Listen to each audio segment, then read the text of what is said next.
talk about something that we all love, comfort. Who doesn't enjoy sitting in a plush couch after a long day or curling up in bed with your favorite show? I know it's awesome. But yes, there's a but. Could our obsession with comfort be doing more harm than good to us? Are you too comfortable? Do you avoid maybe trying new things because they feel scary or awkward? Is binge watching your most frequent workout so you're not getting to the gym?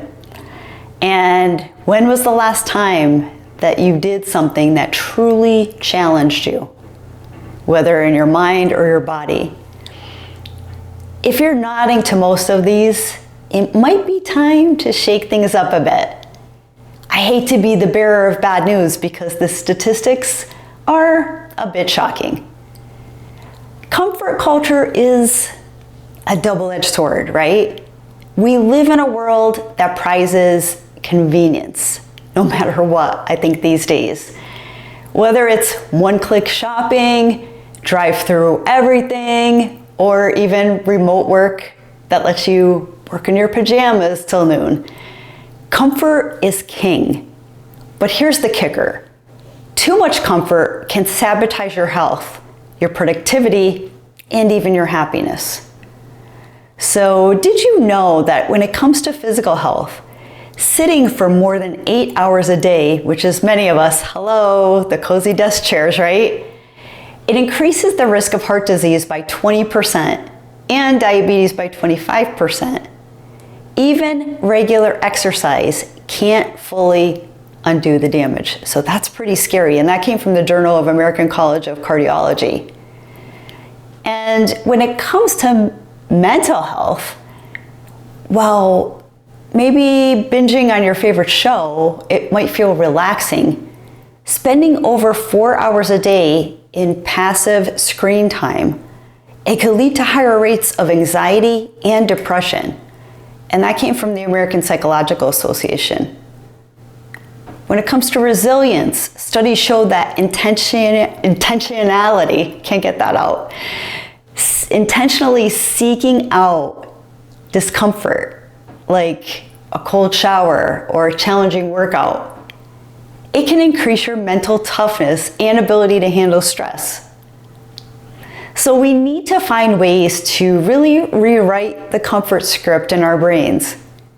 So, okay, how do we balance cozy vibes with just stepping out of our comfort zones, I guess you would want to say?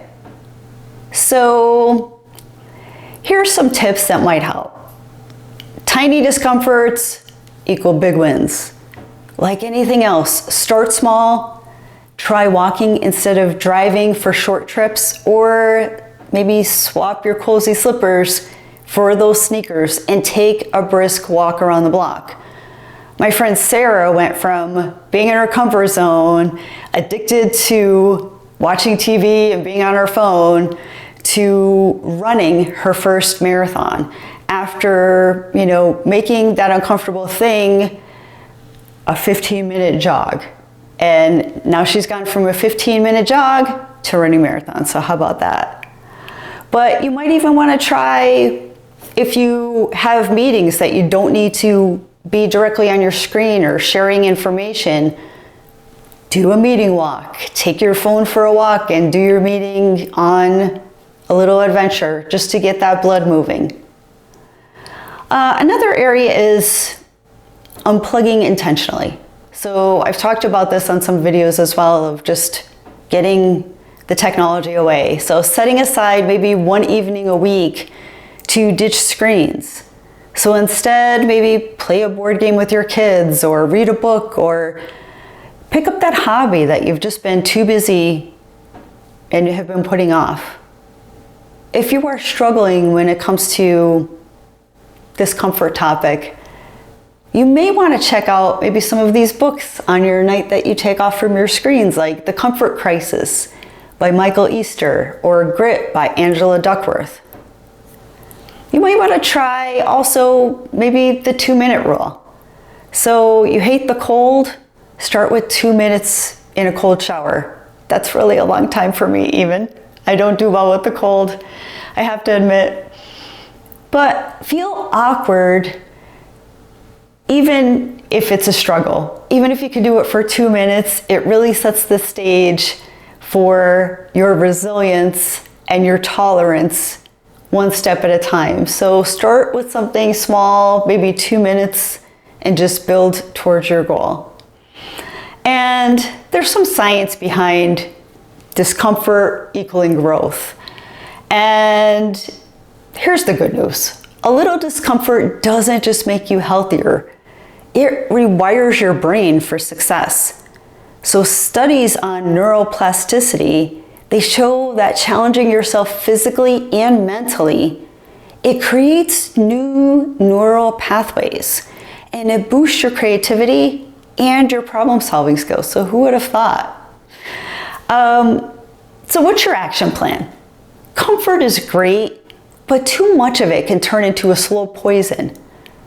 This week, challenge yourself.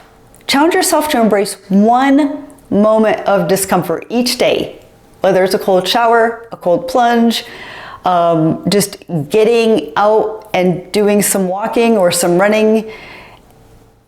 Do something every single day, even if it's small, to get towards your goal. Whether it's a tough conversation, maybe a new workout, or skipping the elevator to take the stairs at work. Small steps will lead to big changes. So remember, growth begins where your comfort zone ends. And hey, if it's tough, just picture you moving forward and striving for your goals, because I know that you've got this. You need to get out of your comfort zone. It's a killer for sure. So share your discomfort adventures with us. I'd love to hear the tactics you're all using to get out of your comfort zone. So as Neil Walsh said it best, life begins at the end of your comfort zone. So if you found this content valuable, please consider subscribing, stay curious and uncomfortable, and I will see you on the next video.